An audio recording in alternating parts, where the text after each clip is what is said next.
ಇವತ್ತು ನಾನು ಬೀಟ್ರೂಟ್ ಪಲ್ಯ ಮಾಡ್ತಾಯಿದ್ದೀನಿ. ಸಿಂಪಲ್ಲಾಗಿ ಮಾಡ್ತಾಯಿದ್ದೀನಿ.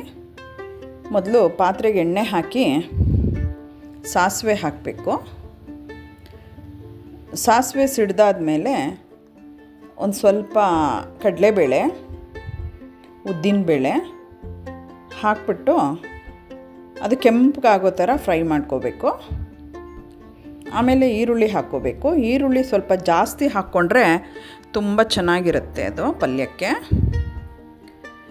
ಈರುಳ್ಳಿನೂ ಅಷ್ಟೇ ಚೆನ್ನಾಗಿ ಕೆಂಪಗಾಗೋ ಥರ ಫ್ರೈ ಮಾಡ್ಕೋಬೇಕು.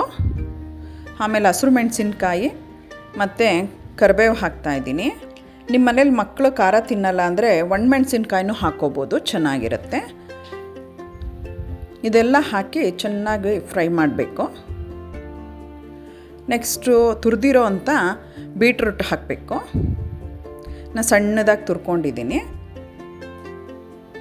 ಅದು ಹಸಿ ವಾಸನೆ ಹೋಗೋ ಥರ ಫ್ರೈ ಮಾಡ್ಕೋಬೇಕು ಎಣ್ಣೆಲೇ. ಚೆನ್ನಾಗಿ ಫ್ರೈ ಆಗಬೇಕದು. ನೋಡಿ, ಇವಾಗ ಇದು ಬೆಂದಿದೆ. ಸ್ವಲ್ಪ ನೀರು ಹಾಕಿ ಬೇಯಿಸ್ಕೊಂಡಿದ್ದೀನಿ ನಾನು.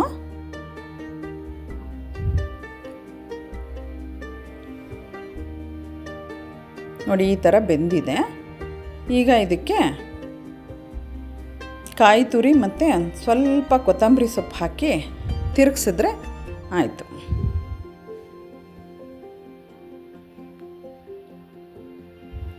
ಬೀಟ್ರೂಟ್ ಪಲ್ಯ ರೆಡಿ ಆಗುತ್ತೆ.